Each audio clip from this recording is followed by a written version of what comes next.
All right, so tell me a little bit about yourself and how you got involved in the physical therapy realm. Okay, that's a really good question. I was a competitive athlete for most of my childhood, and that sometimes carries with it a little bit too much of an identification with that personality, I guess. And then when I was injured at 16, pretty severely, I basically went from, full-time participant to full-time rehab. And I just absolutely fell in love with the atmosphere of rehab. I didn't actually have a physical therapist. I had a personal trainer. I'm sorry, she was an athletic trainer. And she was just a great mentor and encouraged me to become a physical therapist.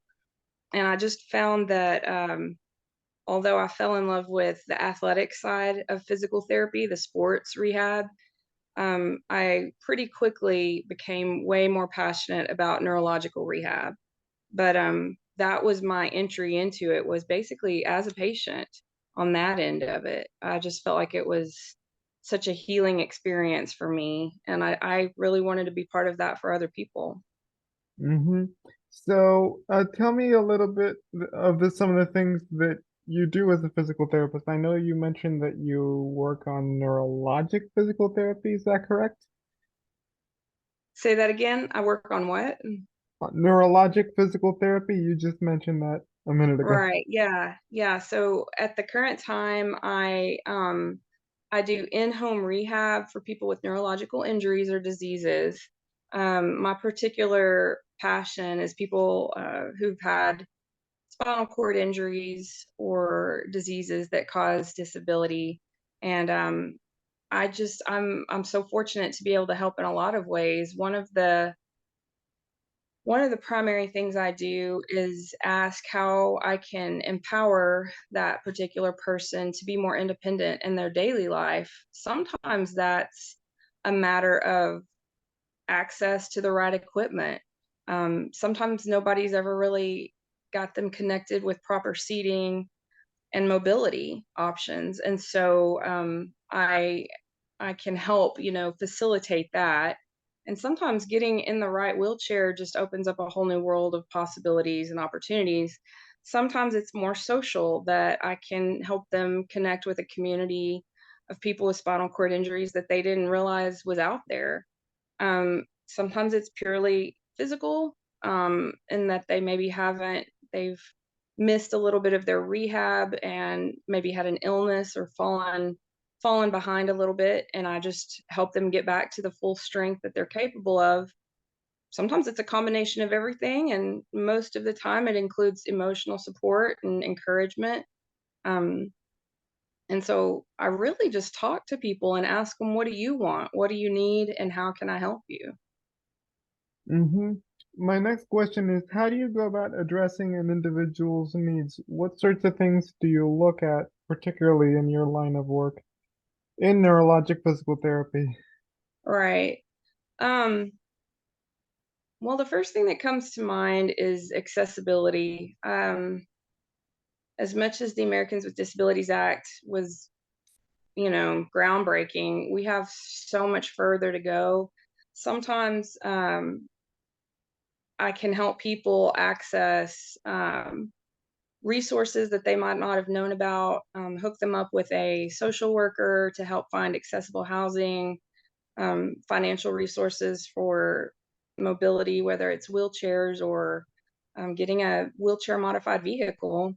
We do seating assessments, we do strength assessments, we go into the home and just kind of look for the areas that are lacking independence, whether it's personal hygiene, daily activities of living, cleaning, social activities. Basically, a lot of evaluation and assessment to find what areas need to be addressed. And sometimes, it's medical. Maybe they've never been hooked up with the right doctor, the right spinal cord specialist, or psychologist. There's so many resources out there that sometimes I feel like We need to do better at providing those resources and making them clear in the early days, and not just assuming that people will figure it out along the way, because it's not, it's not always easy to find these resources if someone doesn't tell you about them. So a Mm, lot of times I'll see that people have underlying medical concerns that are not being adequately addressed, and we need to deal with that you know, before we get on with working on strength or whatever. Um, so I love to facilitate making sure that people are happy with their doctors and getting them hooked up with the right providers too. Yeah. mm-hmm. My next question is kind of a follow-up. So like, what do you do from a physical therapy perspective to make sure that individuals, have the independence, autonomy, what have you, in their lives? Um, Mhm. Lots of talking, lots of listening, really. I think sometimes in the rehab setting, we as providers think we're going to come in and solve problems and be experts, but really we're not the experts. It's people with disabilities that are the experts. And I think it's just being a connector. I have the ability to know of medical resources and equipment resources and funding where maybe someone with a disability knows exactly what they need help with. They just don't know where to find that help. I try to listen more than talk, and I think with experience in this setting, in this career, I've learned to be a better listener and um, just really get to the heart of what the matter is. Sometimes it's being a cheerleader and encouraging someone to, go to that public event to socialize, or go to that adaptive gym where they can see other people with similar disabilities and feel less alone. I think I think the emotional psychological component of living with a disability is greatly overlooked, and I think physical therapists are in a great position to kind of bridge the gap there, to provide encouragement and connection with the disability community so that people can be less isolated.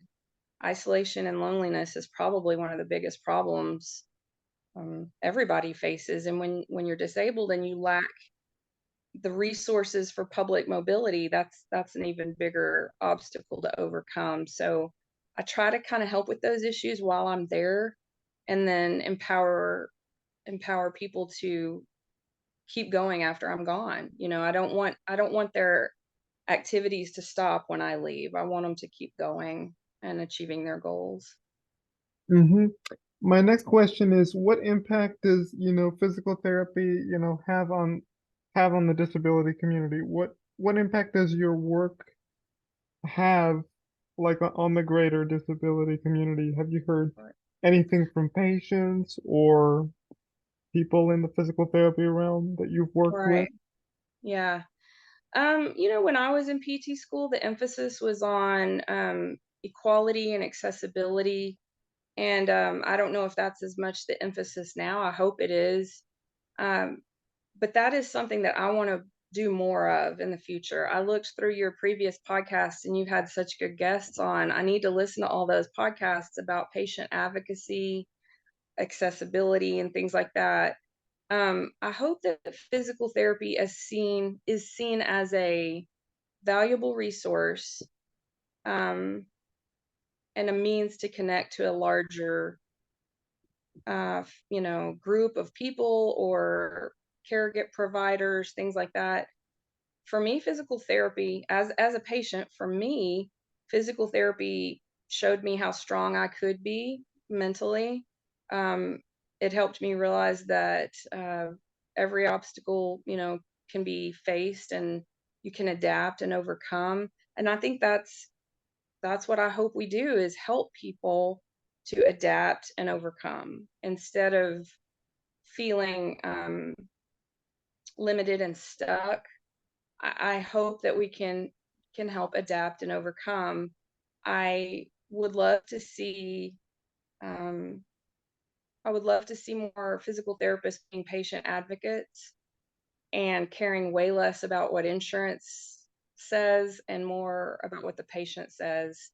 And that's kind of how I was taught, and that's still what I do. It's not always the easiest path. I've been called out on it quite a bit, but I can't serve two masters. So my patient's priorities are always first. And that's a difficult place in American healthcare. But yeah, I hope that we're always advocating for the patient no matter what.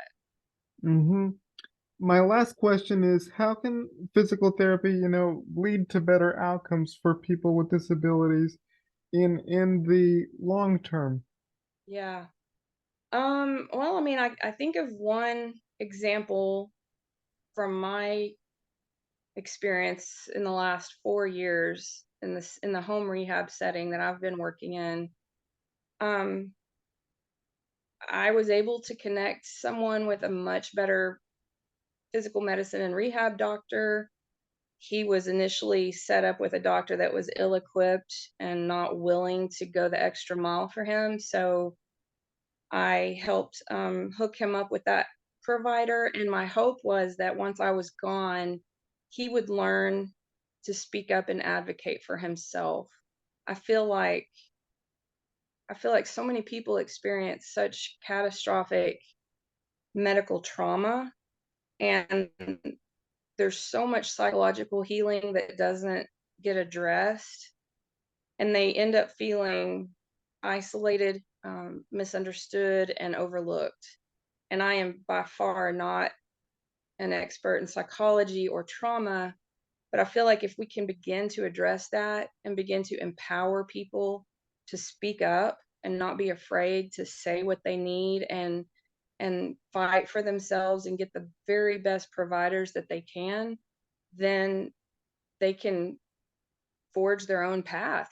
That's what we all have to do. And um, that's what I hope that I do is just remind people, hey, yeah, you've experienced something life changing, but now you can fight for yourself and you can say no to people and you can speak up. I do wish that in all areas of rehab, physical therapy, OT, everything, that we would address medical trauma and healing and the impact of that on people, because I think it bears a heavy impact on how we move forward in our lives.